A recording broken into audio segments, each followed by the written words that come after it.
Hello guys, welcome to this amazing platform where you can improve your vocabulary and learn various topics like fundamental unit of life. So guys, what is cell? If I say in simple terms, so it is the smallest unit of our life.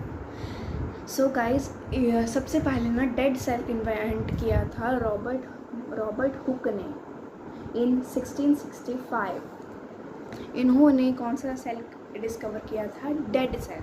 हर एक organism जो होता है वो cell से बना होता है, ऊपर लिख भी रखा है, चाहे वो बैक्टीरिया हो, चाहे वो डॉग हो, चाहे वो बटरफ्लाई हो, चाहे वो ह्यूमन हो, चाहे वो एनिमल ही क्यों ना, ये सेल से मिलकर नहीं बना होता है। ठीक है, हम यहाँ पे लिख भी देते हैं, ये लो मैंने लिख भी दिया है। सिर्फ वायरस के अलावा बाकी हर एक चीज़ जो होती है वो सेल से मिलकर बनी होती है। ठीक है, हर एक लिविंग चीज़, ठीक है, लिविंग ऑर्गेनिज्म लिविंग सेल से मिलकर बना ही होता है।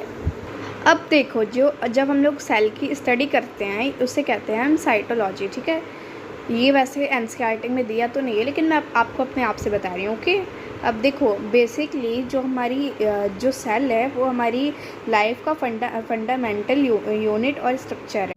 सो जो हमारे सेल होते हैं वो दो तरह के होते हैं, यूनिसेलुलर और दूसरा होता है मल्टी सेलुलर।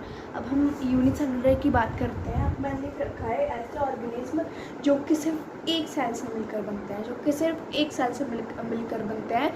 वो सेल जो होता है वो सिर्फ एक होता है, और वो पूरे जैसे ह्यूमन यूनिसेलुलर में एक और आता है जो कि लोगों को बहुत ज़्यादा डिफ़िकल्ट लगता है। उसका नाम है क्लेमाइडोमोनास। वो भी यूनिसेलुलर होता है, उसका भी एक ही सेल होता है जो कि सारे फंक्शन परफॉर्म करता है। ठीक है, ऐसा लगता है जैसे किसी राक्षस का नाम ले दिया है। ओ भाई गॉड।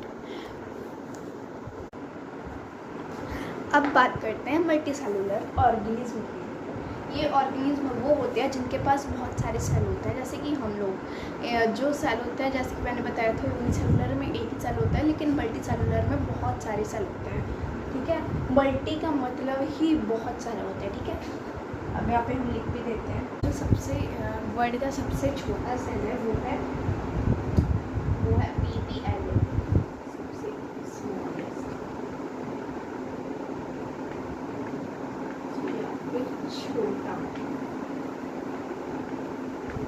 छोटा जो सेल या फिर वो है एक बैक्टीरिया, जिसका नाम है बैक्टीरिया। आज के लिए बस इतना ही।